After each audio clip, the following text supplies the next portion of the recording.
Arenberg, candidato à reeleição pelo PSB. Seja muito bem-vindo à redação do Destaque. Governador, muito obrigada pela sua presença aqui conosco. E já começando a nossa entrevista, o senhor é candidato à reeleição numa época em que boa parte do eleitorado, da população brasileira, se diz cansada com essa velha política, não é? O senhor é de um partido tradicional e já está há muitos anos na política. Qual vai ser a sua estratégia nessa eleição para tentar tirar esse estigma da população e, ao mesmo tempo, manter o seu eleitorado e conquistar novos eleitores a ponto de se reeleger ao Palácio do Buriti? Bom, boa tarde. É uma alegria poder estar aqui com vocês, nessa entrevista que é o Destaque. Eu me sinto muito à vontade para, depois de ter arrumado a casa, me colocar à disposição para avançar nas coisas que começamos a realizar e naquelas que não conseguimos realizar em função das condições econômicas do Brasil.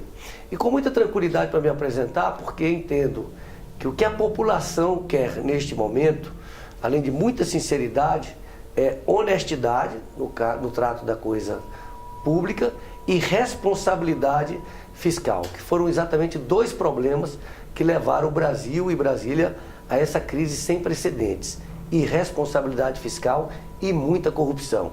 E, graças a Deus e ao trabalho dos nossos colaboradores, nós podemos dizer que temos um governo que tirou Brasília das páginas policiais.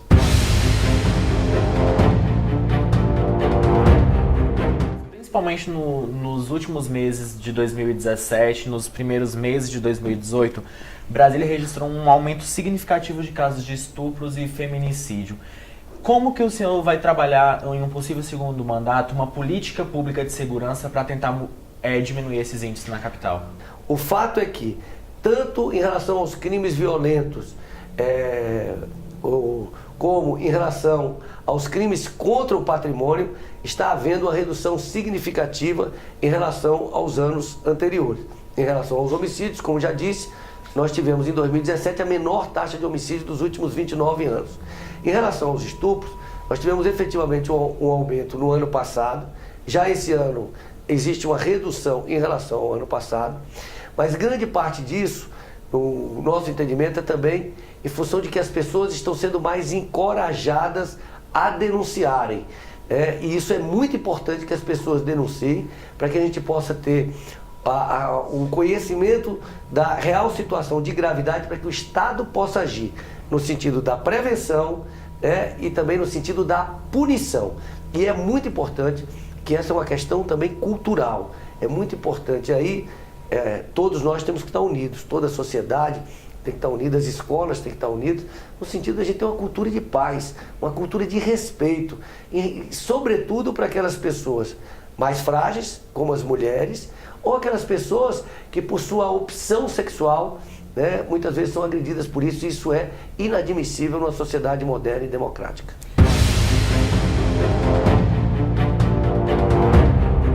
A gente sabe que o transporte é sempre um problema, o DF-Trans é um berço de problemas no sentido de fraudes, as filas inacabáveis sempre no DF-Trans, e o senhor prometeu a ampliação do metrô para a região norte. A gente sabe que não depende só de recursos do DF, porque depende de recursos federais, mas ainda não conseguiu sair. Nós temos obras da Copa passada que também não saíram ainda em relação ao BRT. Qual é a solução para isso tudo, governador? Como se soluciona esses problemas em relação ao transporte que atingem toda a população do DF? Olha, nós estamos nesse momento preparando a licitação para a expansão do metrô em Samambaia. Serão 3,8 quilômetros a mais e mais 2 estações. Nós, neste momento, estamos construindo 3 novas estações do metrô, do Cine Brasília, da 110 Sul e uma outra em Águas Claras. E, ao sair dessa entrevista, eu vou numa reunião no Ministério das Cidades para tratar com o ministro das Cidades da liberação de mais recursos para outras expansões do metrô, especialmente a que se refere à expansão da Ceilândia. Agora, nós também inauguramos 17 terminais ou novos ou reformados, terminais de ônibus, implementamos a biometria facial, que vai ser muito importante para reduzir a fraude na utilização dos cartões de gratuidade, seja pelos estudantes, seja pelos deficientes, seja pelos idosos e também implementamos o GPS nos ônibus, o que permite que as pessoas, através de aplicativos no celular, possam saber o horário certo que aquele ônibus vai passar, com isso ficando menos tempo na parada, ganhando tempo e ao mesmo tempo ganhando segurança. O senhor falou de ampliação, Ceilândia, as novas estações que a gente vê as obras na região, na Asa Sul, e o metrô na Asa Norte. Dependemos da liberação de recursos do Ministério das Cidades. Essa é a pauta, nós temos uma pauta com o Ministério das Cidades. Essa pauta é expansão do metrô para Ceilândia, expansão do metrô para a Asa Norte, para o início da Asa Norte e também a construção do BRT ligando o plano piloto à cidade de Planaltina.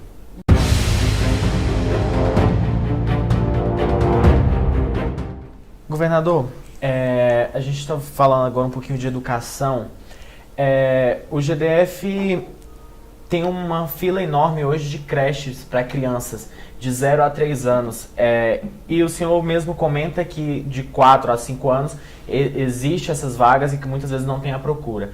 Mas como o senhor pretende, por exemplo, ampliar a oferta nessa faixa etária de 0 a 3 anos de idade, que é quando ali a mãe e o pai precisam sair para procurar emprego? Olha, não existe felicidade maior para um governante do que inaugurar uma creche. No nosso governo já inaugurei 25 creches nas diversas cidades de Brasília. Esse é um grande desafio. Nós temos que estar com o orçamento equilibrado, como estamos equilibrando, para ter recursos para investimentos, para fazer novas creches, para atender as crianças de 4 meses a 3 anos de idade. Porque de 4 e 5 anos, nós aumentamos a oferta desde o início do nosso governo em 35% em relação ao que tinha em 2014. E todas as crianças que procuram o serviço 156, de 4 a 5 anos, estão matriculadas em creches públicas ou creches conveniadas.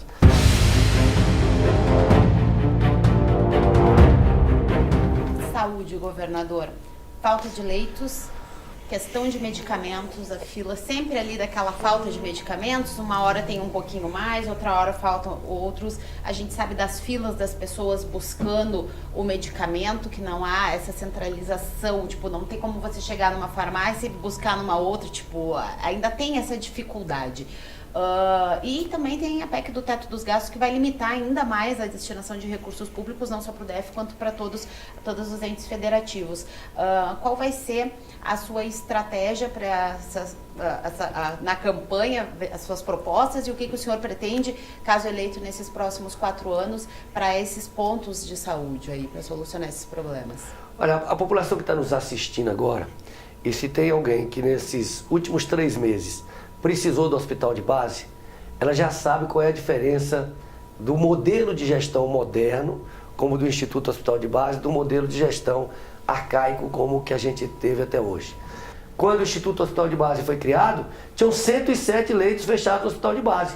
Esses 107 leitos já foram reabertos. Tinham 6 salas de cirurgia funcionando. Hoje tem 11 salas de cirurgia funcionando.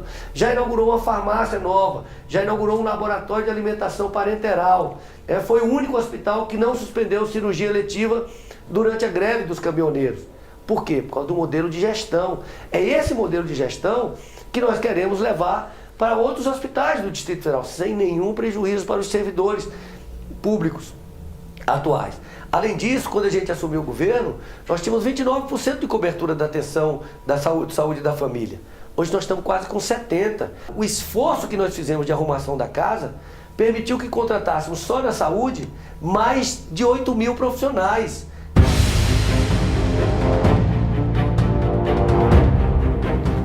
Governador, nos seus últimos 3 anos e 6 meses de mandato, o senhor enfrentou uma dificuldade muito grande junto à Câmara Legislativa, principalmente para votar pautas importantes para o governo. O senhor viu a sua base se dissolver durante esses 4 anos. Em um possível segundo mandato, como o senhor vai fazer para se fortalecer junto ao Legislativo? Por exemplo, a acomodação política será uma estratégia usada no seu governo? Veja bem, eu de fato tinha uma base pouco consistente na Câmara Legislativa ao longo desses 3 anos e 3 meses.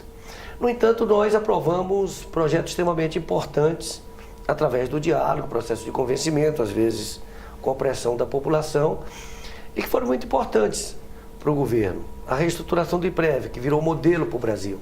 porque nós conseguimos reduzir o déficit atuarial do IPREV, nós também conseguimos criar um fundo garantidor e aprovar a Previdência Complementar. E fizemos isso sem estresse, sem briga com os sindicatos, através do diálogo. Nós aprovamos o Instituto Hospital de Base. Teve muita polêmica, não foi fácil, mas aprovamos. Demorou mais do que gostaríamos, mas aprovamos. Aprovamos alguns refis, que foram importantes para colocar recursos novos nos cofres do Distrito Federal. Então, aprovamos leis importantes para o setor produtivo, como a lei, o Código de Obras, lei da compensação urbanística. Portanto, eu entendo que o diálogo permitiu que essa relação com a Câmara Legislativa, embora diferente de governos anteriores, ela desse resultados positivos.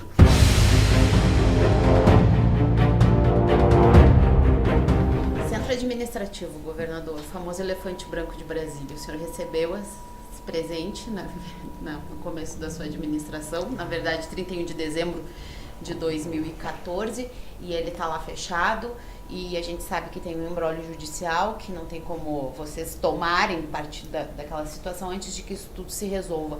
Mas qual é a sua expectativa para solucionar aquele edifício lá e talvez colocar em funcionamento?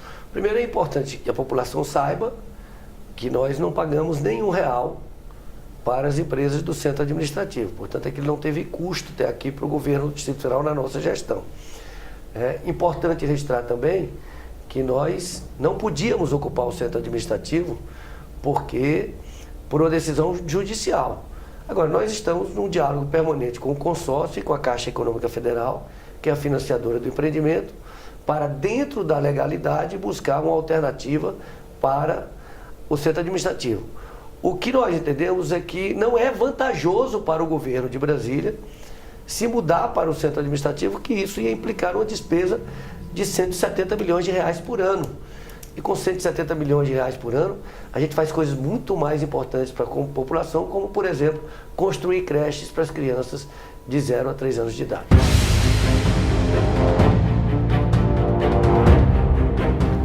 A população do DF, ela tem essa cultura do concurso público, é uma coisa muito forte, enraizada.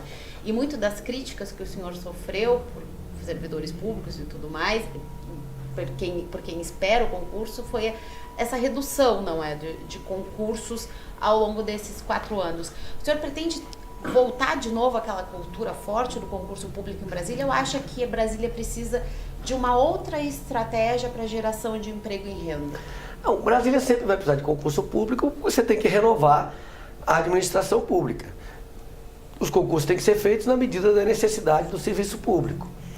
Agora, é claro que Brasília também precisa desenvolver a sua vertente privada, né? Diversificar a sua economia, como estamos fazendo com o Parque Tecnológico, com o Biotic, com o Arenaplex, que pretendemos transformar o estádio no grande centro de cultura, de esporte, de entretenimento, de lazer, de turismo, e outras atividades que vão promovendo o desenvolvimento econômico da cidade. Mas nós estávamos impedidos no início do governo de fazer concurso, porque recebemos o governo com os limites da Lei de Responsabilidade Fiscal, de gasto com pessoal ultrapassados. Arrumamos a casa e estamos fazendo novos concursos e chamando novos concursados. Isso nos permitiu chamar os concursados da saúde e de vários outros concursos que tinham sido realizados, como da Polícia Civil, do Sistema Socioeducativo, do Sistema Penitenciário, da Cultura, do PROCON, do metrô, e estamos fazendo vários outros concursos.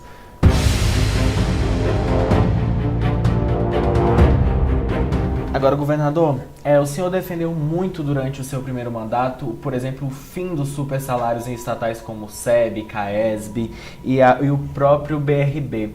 O senhor pensa em privatizar essas estatais? Como que o senhor verifica o rombo que essas empresas vêm tendo ao longo dos últimos anos? É importante dizer o rombo que essas empresas vinham tendo antes do governador Rodrigo Hollenberg assumir o governo, porque mudou completamente. E nós demonstramos que é possível administrar as empresas estatais de forma pública, de forma responsável. Privatização dessas empresas, então, não faz parte do seu plano de governo? Não está em debate nesse momento. Nesse momento é a recuperação dessas empresas que prestem, como estão prestando, um bom serviço público. Eu quero chamar a atenção aqui para quem está nos assistindo nesse momento, ou quem vai nos ler, compare a situação de Brasília com Rio de Janeiro, com Minas Gerais, com Rio Grande do Sul, que são estados grandes, estados ricos, que estão parcelando salários até hoje, estão atrasando salários. E aqui o servidor público sabe que ele está recebendo seu salário em dia, ele recebe o seu 13º no salário do mês do seu aniversário, e nós estamos pagando os fornecedores e os prestadores de serviço em dia, e a cidade está de pé. É importante registrar que eu assumi o governo e peguei a maior crise econômica da história do Brasil, peguei a maior crise política dos últimos 50 anos no Brasil, peguei a maior crise hídrica, crise ambiental da nossa história, e nenhuma dessas crises foi de responsabilidade nossa. E nós tivemos que enfrentá-las num período de grande adversidade econômica e política. E hoje Brasília é uma cidade que está de pé. Isso aqui me anima, com os alicerces feitos, de ter um novo mandato para dar continuidade às coisas que começamos e fazer muitas outras coisas que o ambiente econômico e político não nos permitiram fazer. Muito obrigado, governador. Eu que agradeço. E é isso aí. Essa foi a nossa série de entrevistas. E tudo isso e muito mais você acompanha no nosso jornal diário e em destaquejornal.com.br.